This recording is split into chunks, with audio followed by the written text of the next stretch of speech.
अस्सलाम वालेकुम everyone, welcome to my YouTube channel. मैं लास्ट पे रिक्वेस्ट तो नहीं कर पाती, लेकिन अब स्टार्ट पे रिक्वेस्ट कर रही हूँ कि काइंडली मेरे चैनल को लाइक करें, शेयर करें, सब्सक्राइब करें। आप लोग लेक्चर सुनते हैं तो सब्सक्राइब करना, लाइक करना आप लोगों का हक बनता है, ठीक है। So lesson number 26 is confidential information.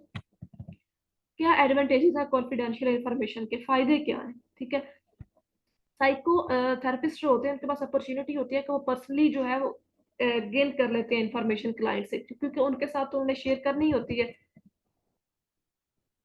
अब ये होता है कि यहाँ पे एक एग्जांपल भी दी जा रही है कि अब ऐसा होता है कि कुछ हो सकता है ऐसा क्लाइंट हो जो किसी बिजनेस से ताल्लुक रखता हो, बिजनेसमैन हो, ठीक है। आप उससे जब इंफॉर्मेशन लें तो उससे आपको भी फायदा हो सकता है, ठीक है, उसके लिए हुई इंफॉर्मेशन से।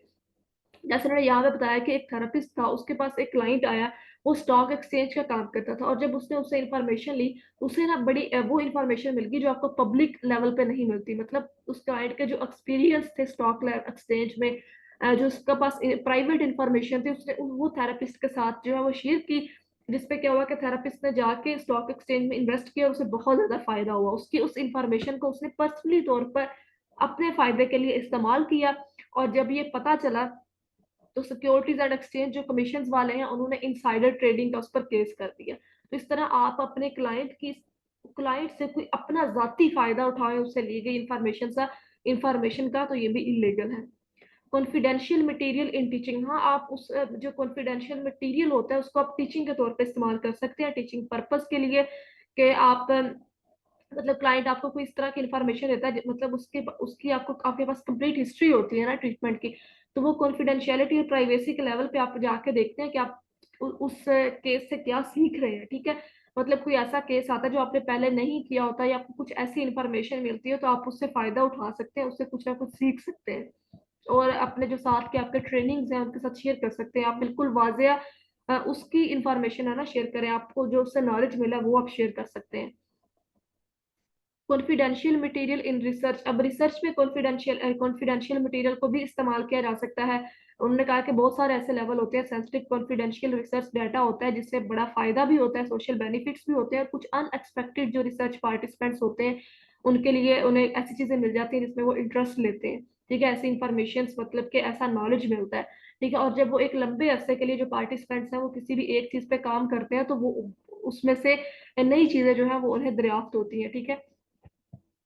जैसा कि उन्होंने कहा कि एक स्टडी और क्रिमिनल की होती है, और फिर इससे नुकसान भी होता है ना। फॉर एग्जाम्पल अगर कहीं पे जलजला आया हुआ है और वहां पे ऑलरेडी बहुत लोगों की डेथ हो चुकी है, और आप वहां पे जाके रिपोर्टिंग करते हैं और वहां पे एक और शॉक आता है अर्थक्वेक का, और वहां पे आपके जो पार्टिसिपेंट्स हैं उन्हें भी हार्म होता है, ठीक है। तो इस चीज का भी ख्याल रखते हैं कि रिसर्च अगर आप कर रहे हैं तो आप किस तरह पार्टिसिपेंट्स का भी ख्याल रखते हैं, या कोई भी एक क्रिमिनल रिपोर्ट तैयार की जा रही है और आपको लगता है कि ये क्रिमिनल जो रिपोर्ट है इसको पुलिस के साथ शेयर करना जरूरी है, तो जब आप पुलिस को शेयर करते हैं आप एक किस्म का एक्सपोज हो जाते हैं, तो जिसकी वजह से आपको भी रिटेलिएशन का खतरा होता है।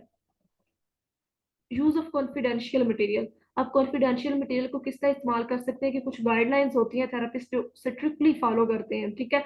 चाहे वो उस कॉन्फिडेंशियल मटेरियल को टीचिंग के पर्पस के लिए या रिसर्च या किसी भी दूसरे पर्पस के लिए इस्तेमाल कर रहे होते हैं, लेकिन उन गाइडलाइंस को फॉलो किया जाता है।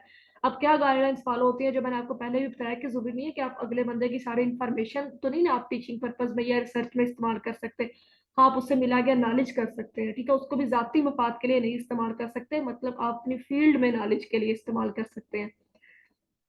और अगर आप किसी भी क्लाइंट की हिस्ट्री को या ट्रीटमेंट को शेयर करना चाह रहे हो तो आप क्या होंगे, आप उसका नेम को चेंज कर देंगे, ठीक है। आप या रिमूव कर देंगे, ये वो चीजें हैं जिन्हें आप रिमूव कर सकते हैं, कर देनी चाहिए या चेंज कर देनी चाहिए, ठीक है। जैसा कि मैं आपको एग्जांपल देती हूँ कि अक्सर जो टेम्पलेट बने होते हैं या जो फोन नंबर्स होते हैं वो ओरिजिनल फोन नंबर्स तो पब्लिक में नहीं दिए जाते, जहाँ पे टेम्पलेट दिखाना होता है सिर्फ ईमेल का, वहां पे कुछ फेक ईमेल बना के दे दी जाती है, पता चलता है कि यहाँ पे ईमेल पुट करनी है, ठीक है।